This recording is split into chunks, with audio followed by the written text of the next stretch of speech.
So let me have an official retraction of some of the praise I gave this game before. Now, when I initially started praising this game, it was based on the core fundamentals of the game and what I foresaw that it was going to grow and evolve into. Now, the reason why I said, like, before, I was like, this game's going to be worth the money in the long run, it's because this picture came out and it kind of summarized what I thought was going to happen, and the reason why I was saying $110 is what this game's going to be worth easily.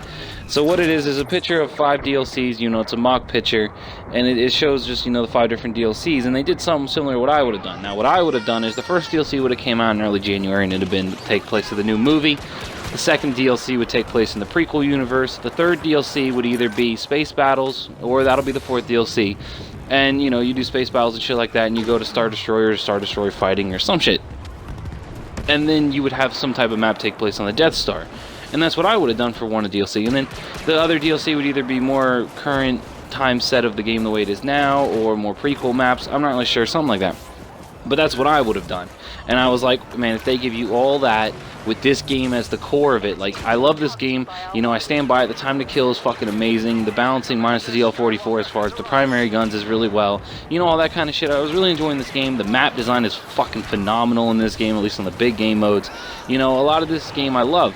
And so I was really looking forward to it, because, like, Battlefield 3 kind of did it. It was like, you know, there was some maps, you know, in my opinion, you know, there's only like 4 or 5 maps that when Battlefield 3 dropped, but the core of the game was so amazing that when finally Aftermath came, it was over, dude. Like, you throw in more maps and more shit, boom, game skyrocketed to the next level. And that's why I fucking love Battlefield 3, because it just kept building and building, and then it fucking orgasmed into the greatest game I've ever played in my life, you know, that moment.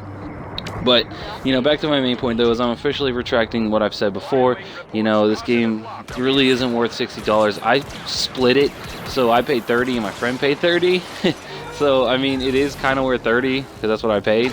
But I will say this game's not worth $60, and the way this DLC's shaping up, I'm not even sure if that's going to be worth the money the way it is. So, yeah, slight downgrade in the quality of this game.